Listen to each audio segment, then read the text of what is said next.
welcome to Bree's Employment Law webinar. It's good to see everyone online today. Thank you so much for joining. We've got the lovely Chloe and Wendy joining us today. And I'd love to now hand you over to Chloe to introduce yourself. Chloe, please. Thanks so much, Amy. Morning, everyone. Yeah, I'm Chloe, employment lawyer by trade. I've been an employment lawyer for about 14 or so years, and also advise employers about business immigration matters, so sponsoring employees, usually around obtaining a sponsor license and sponsoring skilled workers, and everything to do with employment law and challenges that employers might have, and helping to find solutions to problems is what I really love to do. And yeah, I work with a really nice team of people at Outset, and I've been working with Wendy as well for quite a while. So it's really nice today to have the opportunity to give you a bit of insight into employment law and have Wendy here as well to talk through the HR aspects and implications. So yeah, like Amy said, please ask lots of questions, because I much prefer to be talking about the things that you want to hear about rather than just going through rote what I think you might want to talk about. So thanks a lot. And Wendy, next. Hi everyone. Hopefully you can hear me. It's my my technical issue, so apologies if there's any problems on that. Hi, I'm Wendy Read, CEO of HR Revolution. So my I guess my bread and butter career has been in HR, hands-on, right the way up to now leading a team of HR people. And I guess I come to you with a couple of hats on, really. I guess it's one as an HR consultant that can help you in kind of where you're at and kind of the questions you may have on the HR side of things, but also as a business owner. So there's kind of two approaches that we can look at different things for. As Chloe says, please ask all the questions that you have. Nothing's a problem. If we don't know the answers, we can come back to you. But yeah, it'd be really good to hear from you all, and hopefully we can give you some really good insight and information. Fabulous. Thank you so much, Wendy. So hopefully most of you remember, this is what we're planning to cover today in the webinar. A little bit of a roundup of 2023, so some updates you may have missed, as also as updates that sort of keep changing. We've also got what's coming up in 2024, so some key player dates that you really need to keep under your belt. So hopefully this helps everyone with guiding through today. So what we agreed we thought would be a really good idea, we want to support our audience as much as possible, is we would like to hold a poll. So this poll here is, what is it you're most interested about hearing today? You can choose, I think you could choose one answer, so preferably one answer. If you could start filling out this poll, that would be great. It would just help us really sort of understand what it is that's most important for you to hear today. So the quicker you could answer that, the better as well, as then we'll be able to start away on all these topics. I can see some answers creeping in already, so that's great news. Chloe, what do you think's been one of the sort of biggest things to come up in the last month out of these updates?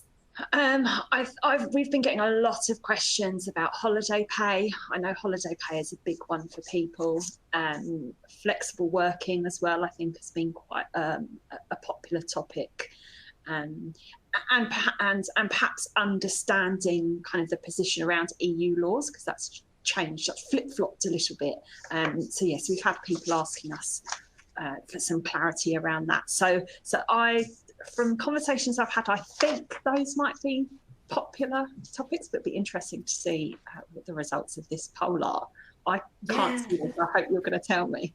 Oh, we will, don't you worry. I can see nearly 70% of people have answered this poll, so we'll just let it go for a few more seconds, and then I'll move on to the poll results. And then what we'll do is we'll try and follow the order of the poll results so that we are answering everyone's queries today in the right way.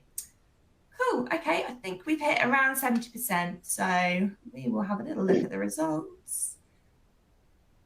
Lovely. Okay. So as you can see, leading the way is employment relations. So 46.5%. That's closely followed by the Workers Act 2023. So they'll be our top two to cover in the first half of the session.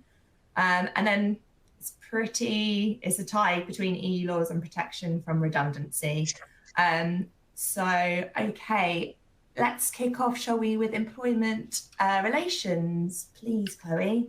So that's the flexible working. So that's in our what's coming section. That's the one. No problem. Right. So yes, so the flexible working. So this is the new 2023 Act. We don't actually have a date yet for when it's coming into force, but it's likely to be summer next year. Now, everyone will be familiar with existing rules around flexible working, and that employees can make a request to work flexibly. And what this new Act will do is extend those rights, providing additional rights for employees and workers. So at the moment, employees can make one request a year. That will increase to 2 requests in any 12-month period. The time frame that employers will have to respond will be within 2 months. There's also a requirement for the employer to consult with employees before refusing a request. Now, the Act itself doesn't set out what that consultation needs to look like, but there is an ACAS code, and employers will have to follow that code and what that sets out in terms of consultation. One of the big, I think, impacts of this new Act, and one of the biggest changes, is the removal of the requirement for the employee to provide that impact explanation. So at the moment, when an employee makes that written request, they have to explain to you how they think their revised working pattern is going to impact the business and their team, and even go as far as to make suggestions as to how that could be mitigated. Well, that requirement will be removed. So that will make it a bit more challenging for employers. I'm sure Wendy's going to have hopefully have some excellent tips for you about how you can manage that. But yeah, I think from employers that I've been speaking to, that's one of the most difficult things for them to envisage how they're going to manage that, because things that this Act isn't changing is, for example, the reasons to refuse a request. So they remain the same. So it's still those 8 business reasons that you'll have to find. There's also this day one right. So that's not in the Act itself, but the government has committed to introducing separate legislation at the same time that will make it a day one right. So at the moment, employee needs a certain length of service to make a request, and that will apply just from day one, which sounds odd. Someone's accepted the job on terms. What day one they're going to request to change that? How do you manage that? So some challenging things there, and the best thing is to be prepared for it. But Wendy hopefully has some good tips for employers about how you'll be able to integrate these changes. I think one of the hopefully you can hear me, right? I think one of the things to be really mindful with all of this is not to panic. I think there's always people kind of throw their arms up in the air and worry that they're going to have 101 requests coming in and it's going to be a nightmare and they're going to upset everybody, or that they're not going to have anyone available because they want to work remotely or flexibly to suit whatever their lifestyle needs might be. There is still control that you have as an employer. So you're still able to receive the request, take the time to review it, work out what works. And actually, in some cases, you get a much more productive employee if the flexible working request works and it works for both of you. So I think it's about taking each request on its own merit and really looking at what that looks like for your business. You are able to decline requests. It doesn't mean that you have to accept because it's been asked. It just means that, unfortunately, from an employer perspective, it gives you that little bit more legwork that needs to be done to really make sure that you're within time to respond correctly, that you follow the guidelines. And all I would say with this is, if you're not sure, check. And if you're unsure about how your response has been received, then have those conversations with employees to make sure that they fully understand the reasons why you may be turning down a flexible request. Hopefully that helps. Yeah, that all sounds, yeah, exactly what I would say. So thank you. So much better than I would, I'm sure. So. Oh, I don't know about that. Please remember, if you've got any questions, do put them on the Q&A. We can then answer anything, any queries you've got. So do pop them on. We'll move on to the Workers Act now, and we'll keep an eye on the Q&A. Okay.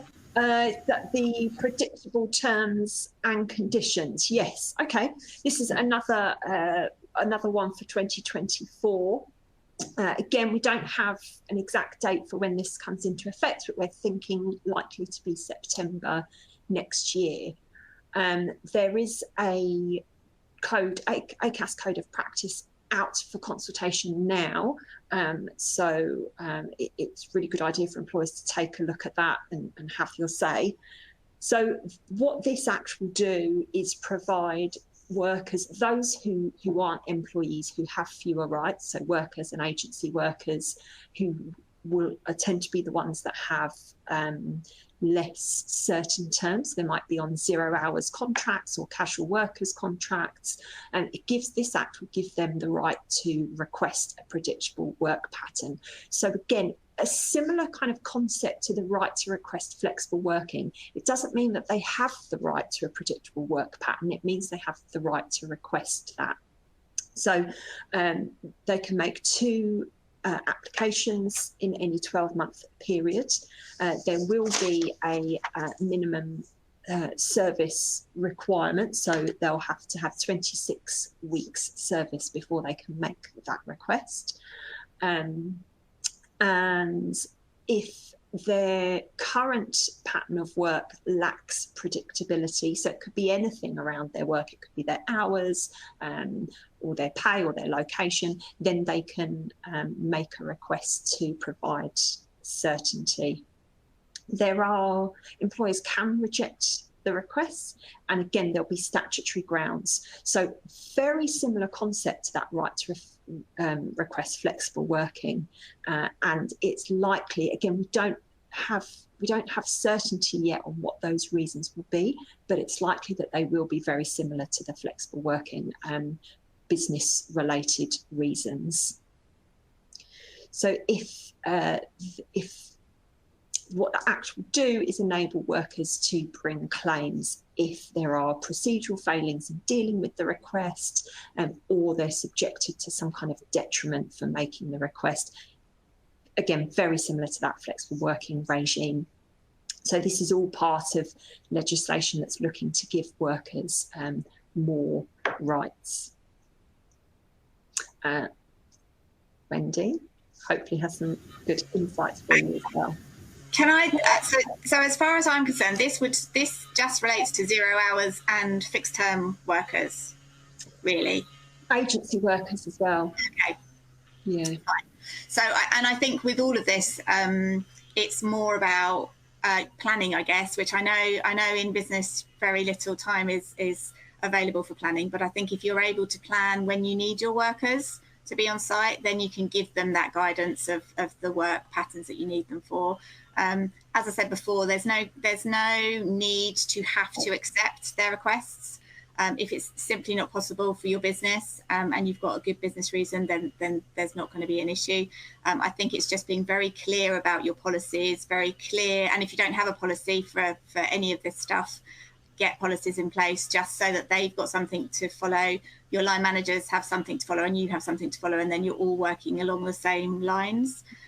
Because I think the areas that we tend to see people being tripped up on are just the simple process. They haven't followed particular parts of the process, and that's the bit that they get pulled up on. So if you're following process, and you're communicating and you're giving as much feedback as possible where you can, then hopefully that should eliminate any issues. Thank you, Chloe and Wendy. I can see there's quite a lot of questions cropping up now, which is great news. So Okay. let's go on to some of the questions. Someone rightly asked, will this recording be available after? Yes, for anyone thinking the same, this will be available on demand. So please don't worry, you have this information shared to you again. Okay, so I think the first question was in relation to the first point that we came to. So is the 2-month period from request to final decision including any appeal period? It's a 2-month period. I believe so, but I would have to double check the new draft code to be certain on that. So I will double check and confirm. Lovely, thank you. And just to make people aware, you can connect with Chloe and Wendy on their LinkedIn profiles. We've got their links also on the console. So anything you think of that you want us to get back to, just connect with them on LinkedIn and we'll make sure we get these answers across to you. Someone else has asked, will it affect all jurisdictions, so including Northern Ireland?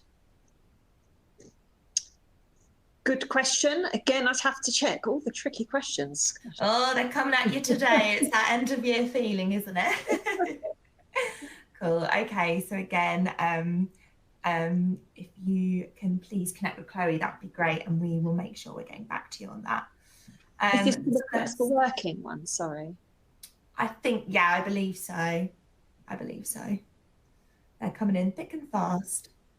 I think on the latest one for the Workers Act, someone's asked, are casual contracts included in that? Yes, that's exactly what it's aimed to cover. Yeah. So casual workers, agency workers, 0-hour workers, anyone who has any unpredictability about their working pattern will be covered by this Act. Perfect, thank you. Someone else has asked, this is a good one, can you get into trouble if you carry out the process fine, but plan changes and the indication of working patterns you originally gave has changed a lot? It's a bit of a wordy one, I'm afraid. Let me read it. That's okay. The plans change.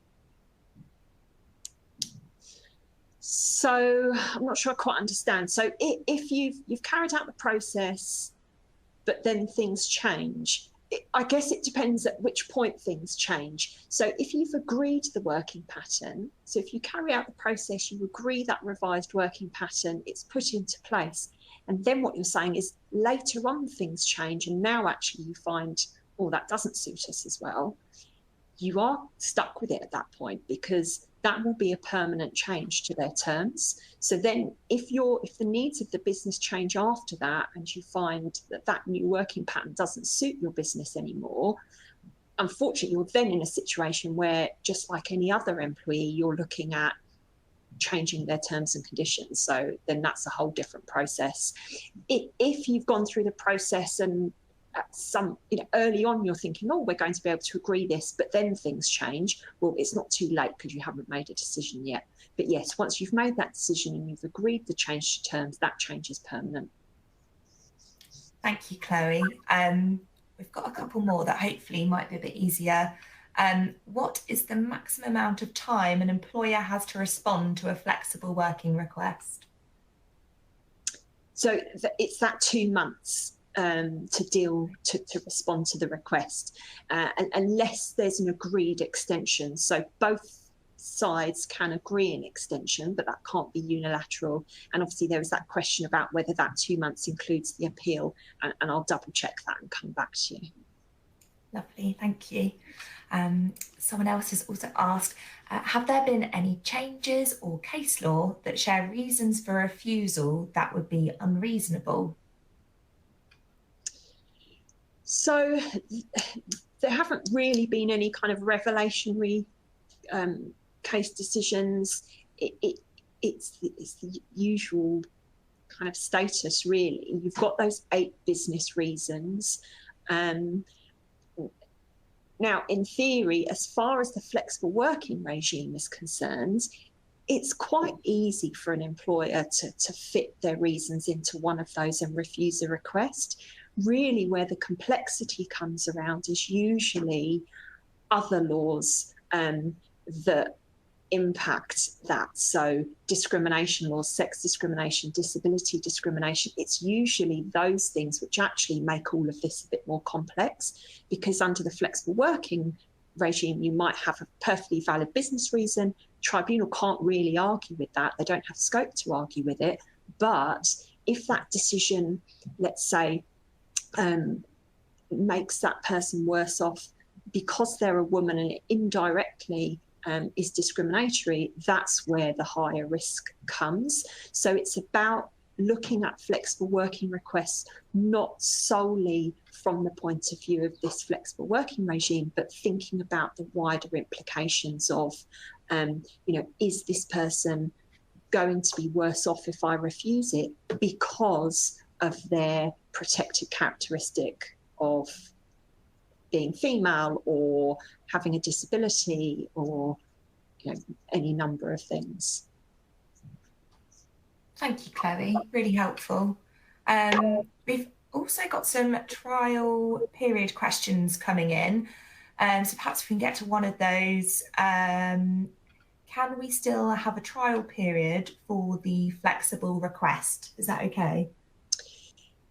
Yeah, and I mean, I don't know what Wendy's experience is, but I find that is a really helpful way for employers to mitigate their risk. So whenever I'm advising a client who really doesn't want to agree a request and they want to refuse it, but we've got those risks, say, around sex discrimination or whatever, I would usually say, well, look, why don't you at least offer a trial and then review it again at the end of that. The thing is, ultimately, what you're doing is delaying your decision. So the employee still has to agree to that trial. And they might say, no, I don't want a trial, make a decision. But if they agree, usually they do, if they agree and you do the trial, you still then have to make a decision at the end of that. Yeah, I would agree on that. I think I would always put in a trial if you can. Like Chloe said, they could decline it. I don't think I've ever had anyone or heard of anyone that has declined the trial, but they could, and you never know. So I would always say build it in, because you actually don't know if it's going to work for the business generally. So it's really good just having that there as a test period of time. What it also makes you do is then check in after a period of flexibility. So whether you have a weekly, monthly, quarterly, however long the flexible period, the trial period is, it gives you that check-in period to check it's working for you and raise anything that might be a problem for you, but also from the employee side of things as well. Thank you both. I'm going to try and cover one more of the questions here, because lots popping up, which is good news, but we do want to get some other bits covered. So please, a few people are asking about the 8 business reasons that an employer can use to refuse a request. Lots of people asking if we could cover that. Is there any way we could sort of do that quickly with Wendy and Chloe?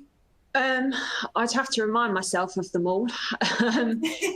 Or just a couple. Things like impact on colleagues, impact on service. I would have to look them all up. I don't, unfortunately, know them off the top of my head. Wendy, unless you know them off the top of your head.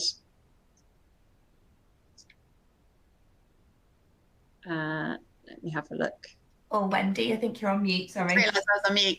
No, I was going to say they are all pretty much linked with how it impacts the business. But off the top of my head, I haven't got them. We can follow up with that, though, if that helps.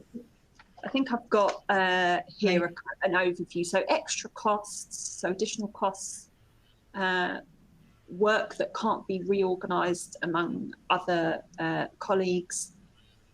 It's not possible to recruit someone to cover the work, that quality and performance will be affected, business unable to meet customer demand, lack of work to do during the proposed working times. So that's quite an interesting one. So that might be if you're a business that, say, operates shift patterns, someone might be saying, well, I don't want to do nights, I want to do day instead, or vice versa. And it might be, well, actually, we don't have the work for you during that alternative shift. And then potentially if you're planning changes to the workforce, that's quite a difficult one as well, because you might know, well, actually, we know that we've got potential restructure coming up or potential redundancy, and we can't agree this pattern. That's quite a difficult thing to communicate to someone if you're not ready to launch your plans. But yeah, those are that's kind of overview of the reasons. Thank you, Chloe. I think someone's kindly popped a link into ACAS as well, so hopefully somewhere that can help a few more people as well. But like we said, do connect with Chloe and Wendy. They are here to help. Right, let's move on to EU laws. I know that was another popular one. So let's pop to that now. Again, do feel free to ask questions on this. Okay, great. Yes, so the really snappy retained EU Law Revocation and Reform Act of 2023, that basically took a snapshot of EU law at the end of that Brexit transition period, which was the end of 2020. And what this act said, originally it said, the law as it stood then will all disappear at the end of 2023 and just will cease to exist in the UK unless the government takes steps to keep things, basically. And obviously that was just too much work. So what has happened is that earlier this year there was a U-turn in that, and instead what the Act says is actually we keep everything unless we specifically say otherwise. So now it's very clear that going into 2024, all EU law will remain unless this Act has set out that it goes. So there is a schedule to the Act, and there are around 600 laws, EU laws, that disappear, and none of them relate to employment. None of them really affect employers. But what the government has done since really we first prepared these notes and then we had to quickly amend them a few weeks ago, is that they've introduced a statutory instrument that's due to come into effect on the 1st of January to make certain changes, in some respects to change some of the EU laws that we keep, but also to reinforce some of them.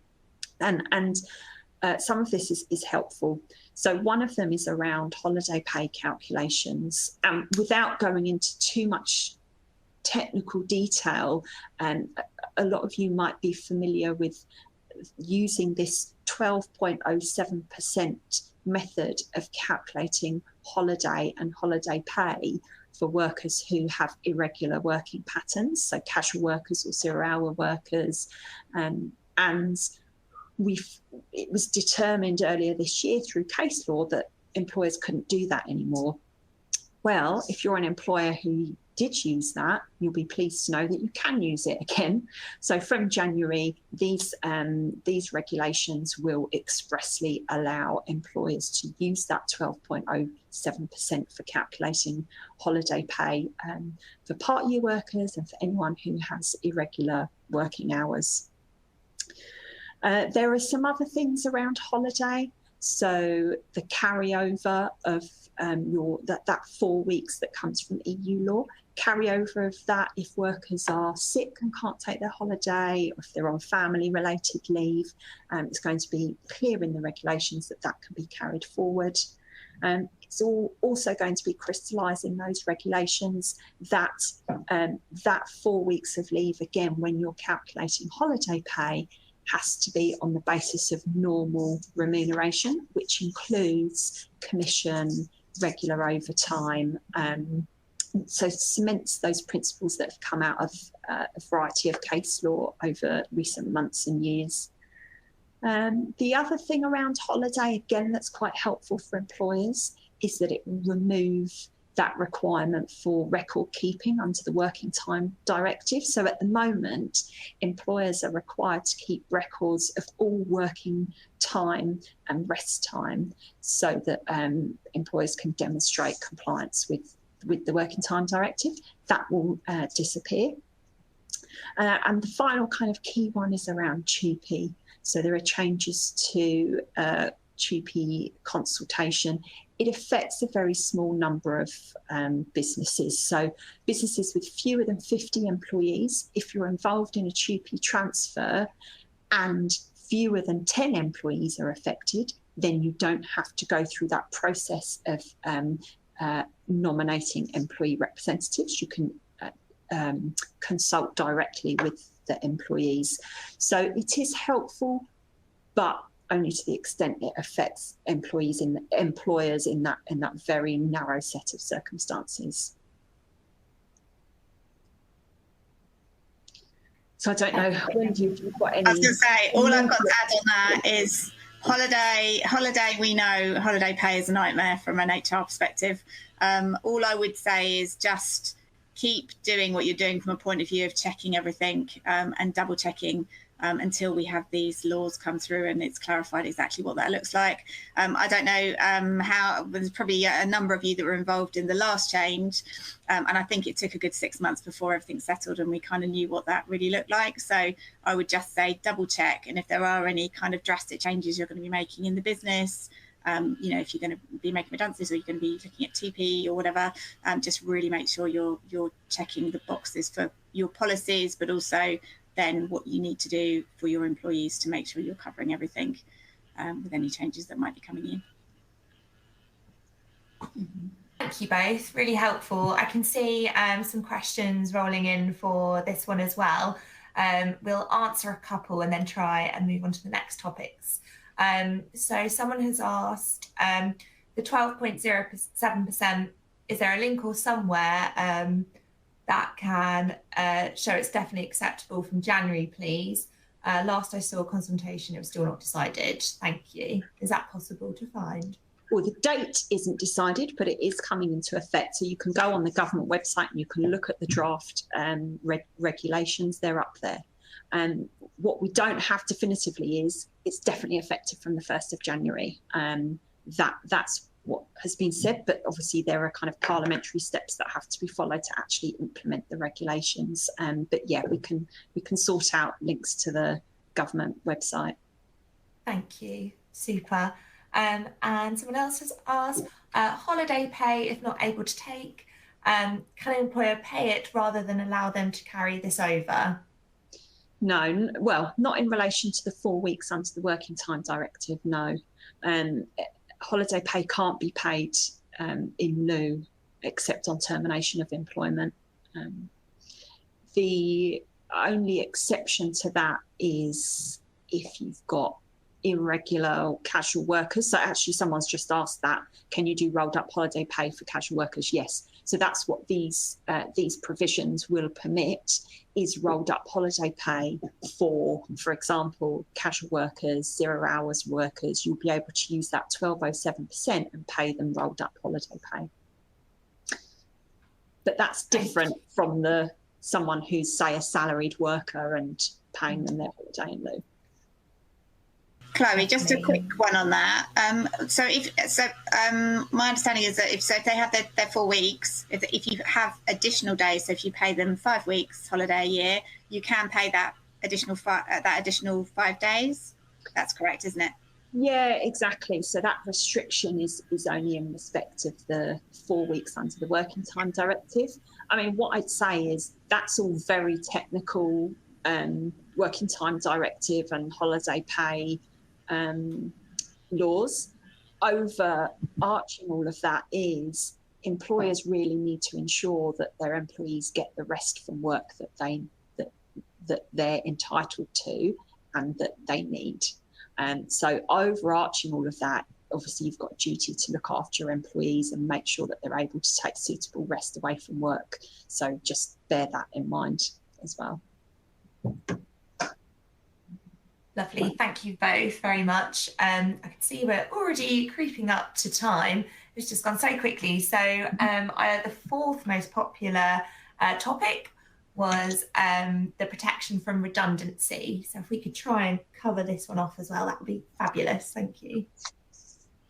Yeah, so that is, oh, thank you.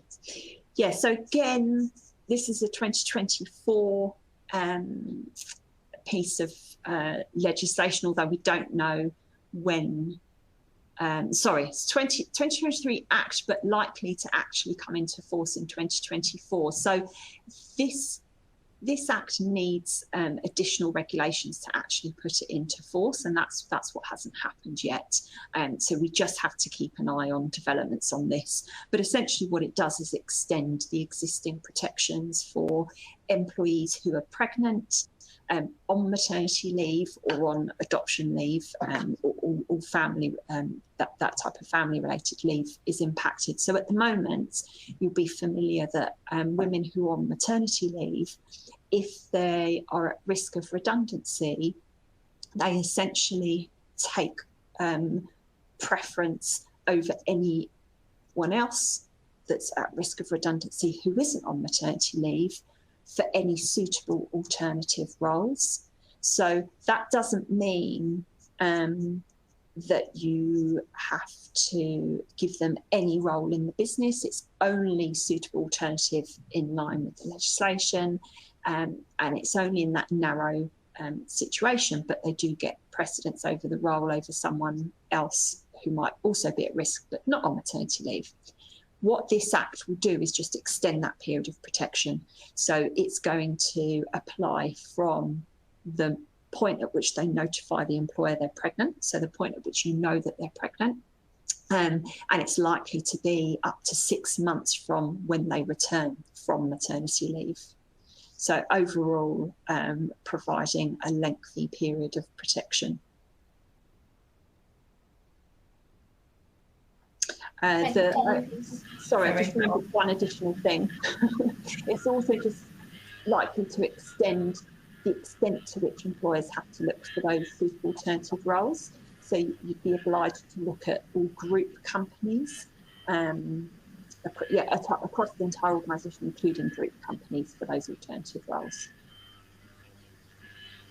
And I guess from a kind of practical point of view, that's just more planning. It's just making sure you've got those questions that you're asking the business in your list if you have to go down the route of any redundancy programs, which hopefully won't happen. But I guess on the positive spin is it does mean that the employees have the family, they have the peace of mind knowing that they can take their maternity leave and then return without too much worry. So that's a positive for them. But yeah, I would just say make sure you're planning in and building in those questions so that you're double checking everything when you run through your prep for potential redundancy matrices.